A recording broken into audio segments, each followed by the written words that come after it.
Сәлеметсіңдер ме оқушылар? Бүгінгі сабағымыздың тақырыбы негізгі және туынды сын есім. Бүгін біз сендермен су тіршілік көзі атты жаңа бөлімді бастағалы отырмыз. Бүгінгі сабақта негізгі және туынды сын есімді анықтайсыңдар. Мәтін мазмұны бойынша пікір білдіруге бағытталған сұрақтар құрастырып, оларға жауап бересіңдер. Балалар, жасырынған сөзді тапсаңдар, келесі оқитын мәтініміз не туралы болатынын біле аласыңдар. Ол үшін мұндағы жануарлардың алғашқы әріптерін тау сөзімен қосыңдар.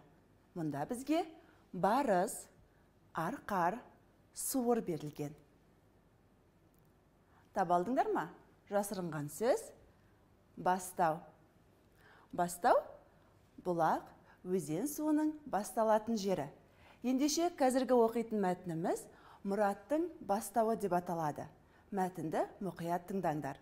Ойын алаңының арғы жағындағы кішкене жартастың түбінде бір топ құрақ өсіп тұрған. Бірде соның жанына барып демалып отырдық. Бұрын осы жерде бастау болған дейді атам.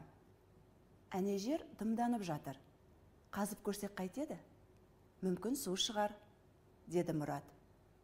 Оның сөзін әркім өзінше күлкіге айналдырып жіберді. Мейлі, күле беріңдер, деп Мұрат өкпелеп кетіп қалды. Біз қайтадан ойынға кіріскенбіз. Мұрат келе жатыр, деп бір бала дауыстап жіберді. Жалт қарасақ, Мұрат келе жатыр екен. Қолында күрегі бар. Ол әлгі ойпаң жерді қазуға кірісті. 2-3 күрек бойы қазғанда су шығып, бүлкілдеп аға бастады. Бізде үн жоқ. Мұрат бізге күле қарап, бастаудың мөлдір суынан ішіңдер, деді. Біз бастау суын қос уыстай іліп алып, ішіп жатырмыз. Салқын су қандай тамаша десеңші. Балалар, мәтіндегі жылдыршамен берілген сөздердің мағынасын біліп алайық. Құрақ. Су жиегіне жайқалып өсетін балауса шөп, қамыс. Дымдану, дымқылдану, сулану. Ойпаң, төмен, ойлау жер. Бүлкілдеп ағу, судың бүлк-бүлк етіп ағуы. Балалар, енді мәтін мазмұны бойынша сұрақтарға жауап беріңдерші.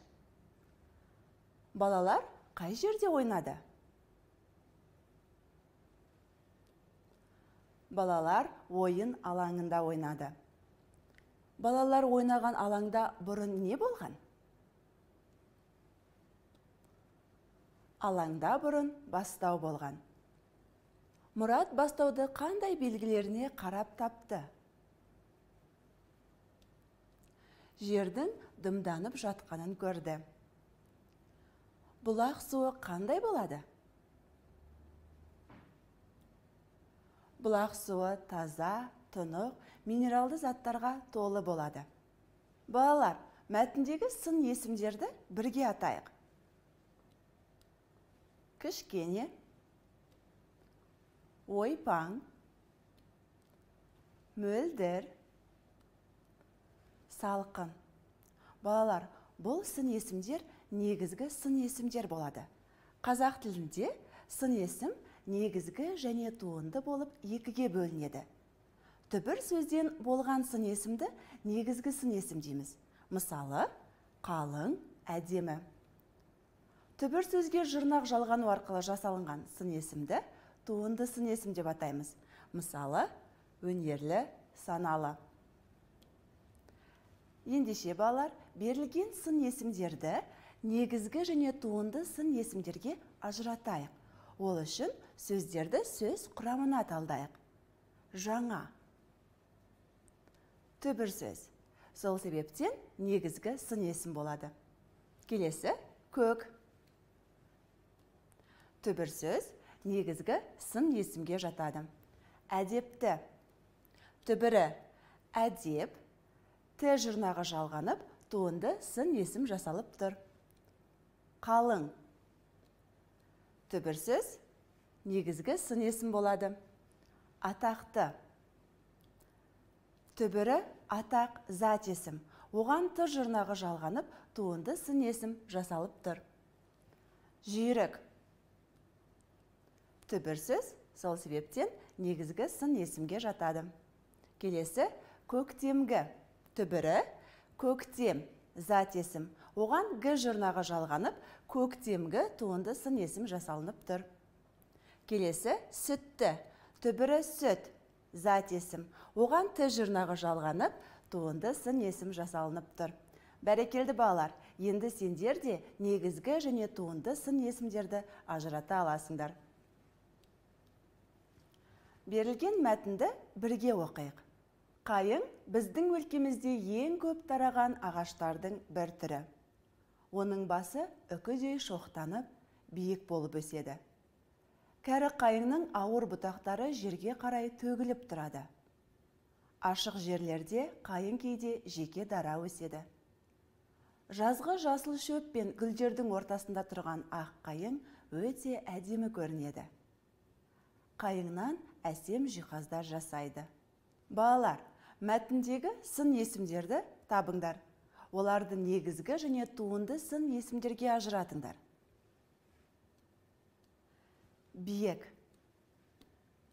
Түбірсіз негізгі сын есім. Кәрі. Түбірсіз негізгі сын есім болады. Ауыр. Түбірсіз негізгі сын есім. Ашық. Түбірсіз негізгі сын есім. Жазғы. Түбірі жаз, зат есім. Оған ғ жұрнағы жалғанып, жазғы туынды сын есімі жасалынып тұр. Жасыл. Түбірсіз негізгі сын есім. Ақ. Түбірсіз негізгі сын есім. Әдемі. Түбірсіз негізгі сын есім болады. Және әсем. Түбірсіз негізгі сын есім болады. Балалар, мәтінді оқып, не туралы айтылғанын анықтап көріңдер. Оның ұзын құлағы, қысқа құйрығы және жылы жүні бар. Жазда жүні сұр, ал қыста ақ болады. Мәтін не туралы айтылған? Қоян туралы. Балалар, бізге жасырынған жануарды табу үшін қай сөз табу көмектесті? Дұрыс айтасыңдар. Сын есім. Мәтіндегі сын есімдер ұзын, қысқа, жылы, сұр, ақ. Затты сипаттаған кезде біз сын есімді қолданамыз. Естеріңнен шығармаңдар. Берілген сөздерді бірге оқиық. Біл, жүз, төз, тап, сез, байқа, сөйле, айт, сен. Бұлар бізде етістік. Осы етістіктерге ғыш, гіш, қыш, кіш жұрнақтарын жалғап, туынды сын есімдер жасаңдар. Білгіш,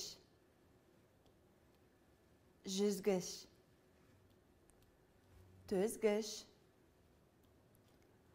тапқыш, сезгіш, байқағыш, сөйлегіш, айтқыш және сенгіш. Бәрекелді балалар, енді сендер туынды сын есімдерді жасай аласыңдар. Бүгінгі сабағымызды қорытындылайық. Бүгінгі сабақта негізгі және туынды сын есімдерді анықтадыңдар. Мәтін мазмұны бойынша пікір білдіруге бағытталған сұрақтар құрастырып, оларға жауап бердіңдер. Бүгінгі сабағымыз аяқталды. Сау болыңдар.